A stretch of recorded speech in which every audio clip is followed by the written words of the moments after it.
So where'd you go after Lincoln? Mexico. Until I realized nobody was looking for me. I ended up taking a job at the Rurales. The Mexican Rurales? I was hired to help them track down the Kowboys.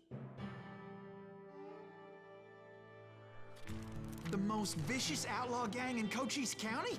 Curly Bill Brocious? Johnny Ringo? Led by old man Clanton himself. They must have paid you a pretty penny to take them hombres on. Not really. But truth be told, I had my own reasons for going after those boys.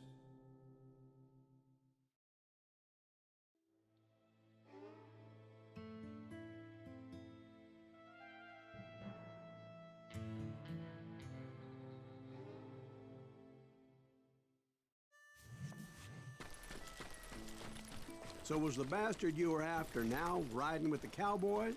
Roscoe Bob Bryant was his name. Oh. But no, this time it was a different bastard I was after. The aforementioned Mr. Ringo. I came upon them robbing a stagecoach, which wasn't surprising, being they were such murderous thieves and bastards. The bandits wore red scarves, so I knew they worked for the old man. Over there! There! I did my best to help those poor passengers. Moments later, the attackers were dead, and I checked the stagecoach to see how many passengers were still breathing. None. It was then I wondered if the rocks weren't hiding more bandits. Was that all of them? Or did I just hit the rear guard? I quickly got my answer. They attacked from on high like Apaches often did. They would appear in great numbers from above and rain down lead on their hapless enemies' heads. Making use of the high ground, whatever else they did. Yep, the Apaches always appeared out of nowhere, and there never seemed to be an end to them. Hold on, were you attacked by Apaches? What happened to the Cowboys? Did I say they were Apaches? I said Clanton's Cowboys attacked me Apache style. I was in a pitched battle, but I was holding my own against an overwhelming enemy force. See, at the time, I was still pretty green, and would often blunder into regrettable situations. But I just kept shooting at anything I could see up in those damn rocks. I didn't see Ringo, but I knew he was with the Cowboys. He and Roscoe Bob had done me a dreadful wrong, and I was determined to have my revenge. But to get to Ringo, I knew I'd have to fight my way past these other assholes first. Unfortunately, I was running out of ammo. Another perfect example of my relative inexperience as a hunter of men. I immediately knew that a tactical retreat was called for, as my vengeful fury was much less impressive without the bullets to back it up.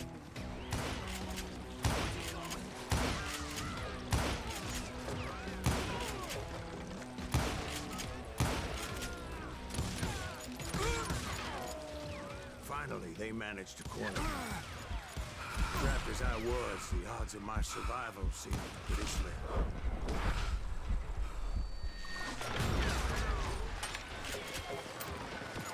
Luckily, serendipity was on my side as I suddenly spotted a way out of my predicament.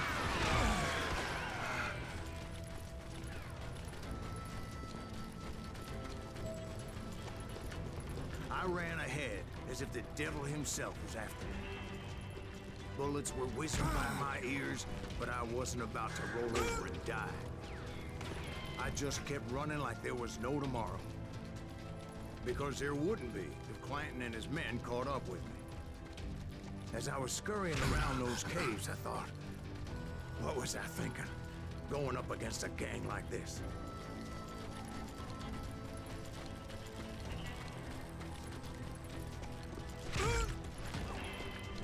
I just kept running, not knowing where the hell I was going.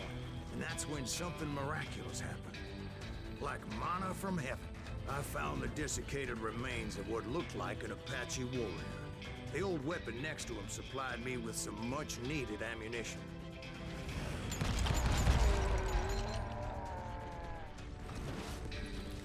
Scout Masterson once told me it was more important to be lucky than good, and he would know. And imagine my surprise when I found a fistful of dynamite to go along with that ammo. That stroke of good fortune evened the odds and bolstered my confidence. It was time to turn the tables. Time for the prey to become the predator. Time for the hunted to become the hunter. Time. All right, Jesus, we get it. They were right where you wanted them. That's right, Jack. It was finally time for that old man to pay for his sins.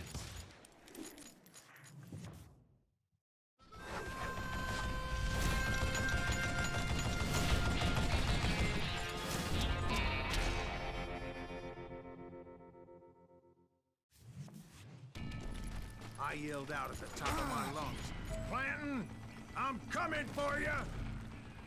A little stealth might have made more sense, to be perfectly honest. Because that old fool had a Gatling gun and enough bullets to last him till kingdom come. But I knew I could not let that deter me.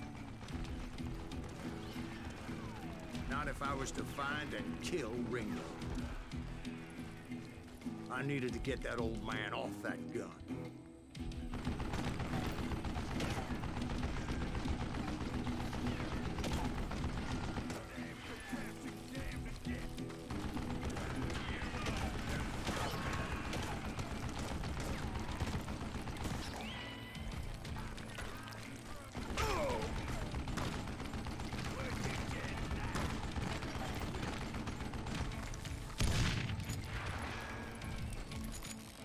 Most everyone thought it was the Juarez who had come up against him in Guadalupe Canyon, but it was just me.